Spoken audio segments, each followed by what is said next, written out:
What's up, everybody? Happy Friday. Hope all you're having a great day so far. Thank God. It's finally Friday. I'm happy. Anyway, getting into this episode of GH. I love the scenes between Anna and Robert. I really do. I do feel like that ship has sailed with their relationship. But I like how honest Robert was being with her, like, just letting her know, like, she always going to be the love of his life. And, he was just upset a little bit that he's not going to, be a part of her life in the way that he used to be. Like, them going on adventures and all that type of stuff, But, I mean, there's always room for adventures with Robert and Anna. I'm just saying. I love me some Anna, but sometimes she could get on my nerves, like today. She keeps saying how, it doesn't matter if Peter's not her child and she's not going to look into it or whatever. I'm like, where was all this when you were claiming Robin might not be your child? She was looking for all type of proof, but when it came to Peter, she didn't want to know. Why would you want to know when it comes to Robin, but with Peter, you don't want to know? If there was a possibility Robin wasn't her child, why would you want to know that? Peter, on the other hand, of course you should want to know. Robin, I wouldn't even entertain that nonsense. That's your child. Peter, I'd be looking for proof on that one. I'm just saying. But she decided ultimately to go to Zurich and talk to Alex and figure out if Peter really is Alex's child. Okay, here's the thing. When her and Finn were giving their little goodbyes and stuff and I'll see you later and all that. Okay. Finn should have asked her to, for the two of them to come up with some type of safe word or something. Because you know how it is with twins on this show. Ryan got the drop on Kevin, masquerading around, pretending to be Kevin for months. Who's to say Alex won't do the same against Anna? The same way she did 2 years ago. Pretending to be Anna and stuff like that. Shouldn't you want some type of safe word? Like, talk about something that the only two of you would know? So that way, when Anna comes back, and if if Alex got the drop on her and is pretending to be her, you could ask that question, and only Anna would know the answer to. And if Alex don't know, then therefore you would know which twin you're dealing with. I'm just saying. All these twins need to come up with safe words and stuff like that for the person that they're dealing with. Because, that way these little mishaps don't happen again. I'm just saying. Well, with Kevin and Ryan, we already know that's not going to happen again. That fool done cut his whole arm off, so we know the difference now. We definitely know the difference. So anyway,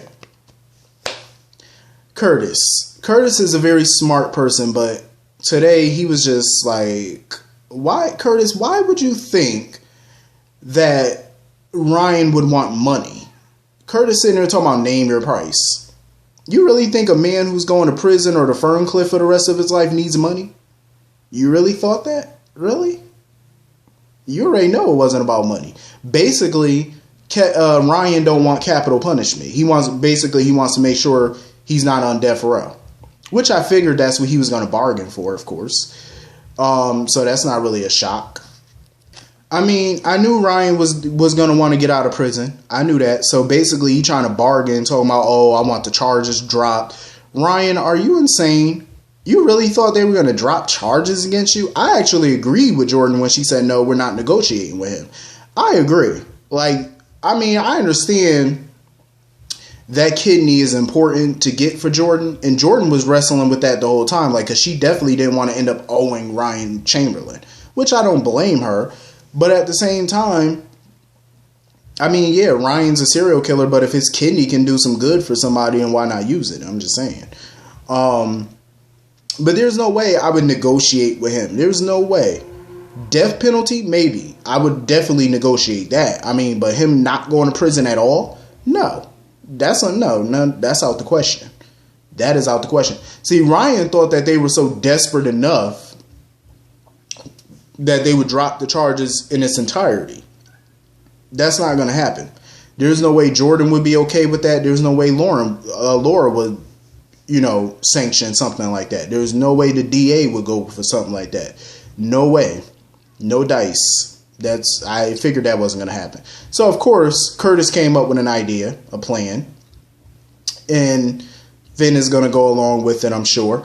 I have a feeling, of course, that the plan is they agree to whatever Ryan wants. I'm just guessing. The plan is going to be that they're going to agree to whatever Ryan wants. And of course, when they go to take the kidney away, that knife is going to slip and it's going to kill him.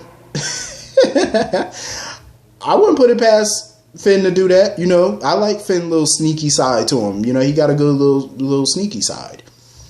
But I am glad that Laura and, you know, Jordan had that conversation about the PCPD. Basically, Jordan wanted to quit. She wanted to put in her resignation. Laura was trying to talk her out of it. Why, Laura? Why?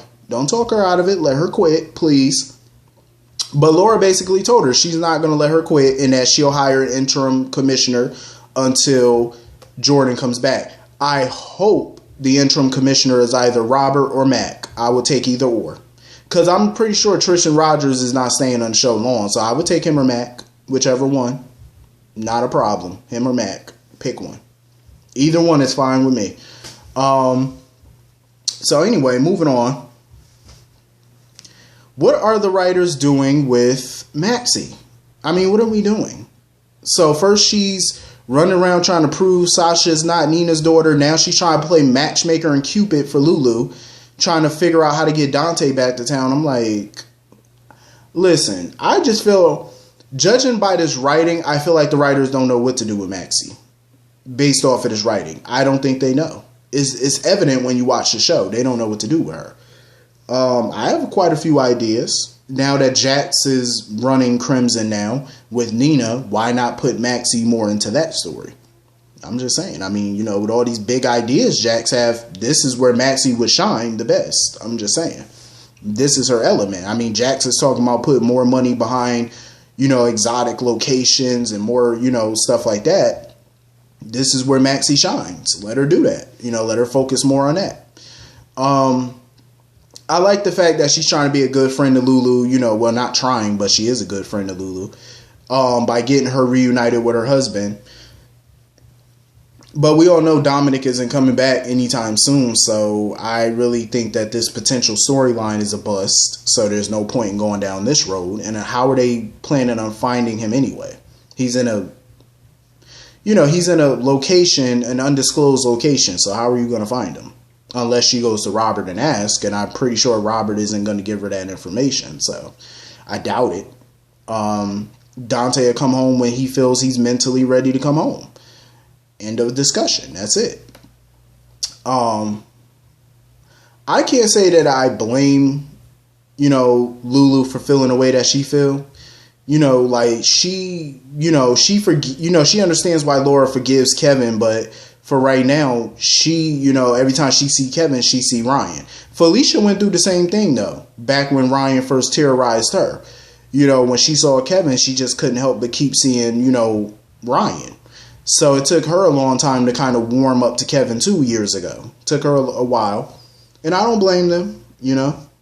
I think it's taken everybody a little bit of time to warm up and, you know, get right with the fact that this is Kevin and not Ryan and stuff. Ryan is so evil.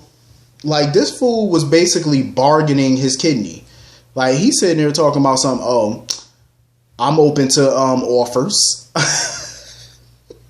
I freaking love Ryan. He was like, I'm open to some offers. You know, whatever your offer is, you know, I'm willing to negotiate. This fool is sitting here basically trying to auction off his kidney to the highest bidder. I'm like, Ryan, go sit down. Well, he already laying down, but just go take a nap or something. Like, Ryan is stupid. This is why, I'm going to miss Ryan, man. They need to keep Ryan around for a little bit longer. That's my dude right there. He ain't got no shame. And when Kevin came in there to see him, he was like, hey, bro. He said, how's it? He said, I'm sorry for leaving you hanging. I was like, this dude has no shame. Like, he just don't care. This is the type of characters I like. These are the type of villains I like. You know, that are deadly but comical. I like it. You know, they got a sense of humor about them. I do agree with some people in my comments that now that Jax is back in town, I definitely hope Jerry Jax is not far behind. I hope.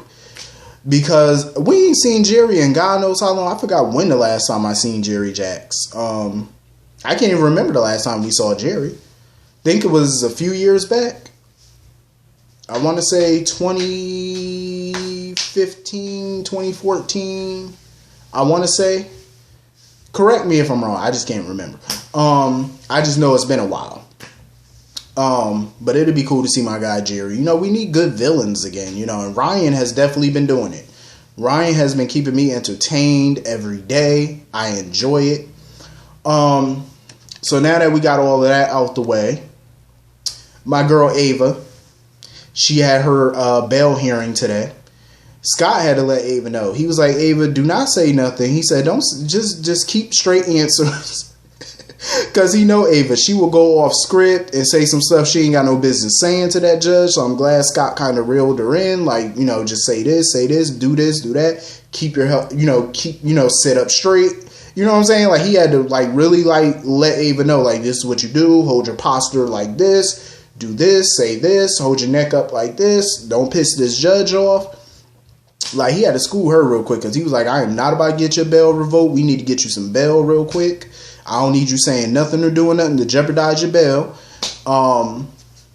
It was kind of annoying how D.A. Dawson didn't even want to negotiate. Like, she would not negotiate for nothing. Like, usually DAs offer some type of plea deal so that way they don't have to waste taxpayers' money going to trial. But she was seemingly not trying to negotiate nothing. But bail was granted. Ava did get bail, $100,000 bail. I said, woo, you have to sell a lot of paintings at that art gallery to pay that bail off. I said, God, 100,000, that made me blush. I said, damn, 100,000. I was like, whoo. But I think on certain bail, you only got to pay, 10% of that sometime? Unless they want her to pay the whole thing. But usually you only got to pay 10% sometimes. I guess it depends. Julian was basically trying to tell Ava, don't let Ryan get in your head. Let that whole situation go. He should know Ava better than that. She not letting that go. She is not letting that go. That man murdered her daughter. Her daughter's birthday is today. She not letting that go. There ain't no way. Ava's not that type of person. She not letting that go. She gonna get him one way or another. She gonna get Ryan. One way or another, she gonna avenge her daughter. She ain't letting that go. I don't think even if Ryan is in the ground, she may never let that go. Nope, she may never. And I can't say I blame her, honestly. So anyway, I guess they done messed around and sourced Danny. So Danny's now a little older. They got a new Danny. I guess today is his birthday. Julian had got him, I guess, a race car game or something like that, which was cool. The way Sam and Jason treat Julian is so annoying. Like, it's hypocritical because Sam she basically wants to limit Julian's time around the kids and stuff, which I find a little ridiculous because she has no problem with Jason or Sonny being around the kids, and yet they're in the mob. Which is obviously dangerous and a threat to their family. But you have no problem with, them being around your kids, but you have a problem with Julian being around your kids. Julian is not perfect by any stretch. I don't blame Sam for being mad at him because he has done a lot of bad things. What he did to Alexis and stuff like that. I can totally understand why she don't trust him. I get it. But, I mean, let's not forget, Jason did threaten Sam at one point, threaten to kill her. And she did, not too long ago, even though she wasn't in her right frame of mind, shoot Sonny and left him for dead. So, and yet, everybody forgave her, even Carly. All these people forgave her for her past sins, even her con artist stuff. She's been forgiven. But yet, you can't forgive Julian for things that he did. It seemed a little ridiculous. I just find it totally ridiculous that she's not willing to forgive her dad. I just think it's crazy. Julian has done a good job, in my opinion, at turning his life around. Minus the whole him and Brad lying about this baby nonsense. But he has done a good job of turning his life around. He's a legitimate business owner. He has a stable relationship. You know what I mean? He's done a great job turning his life around. The least you could do is, forgive, and you don't have to forget, but start the healing process.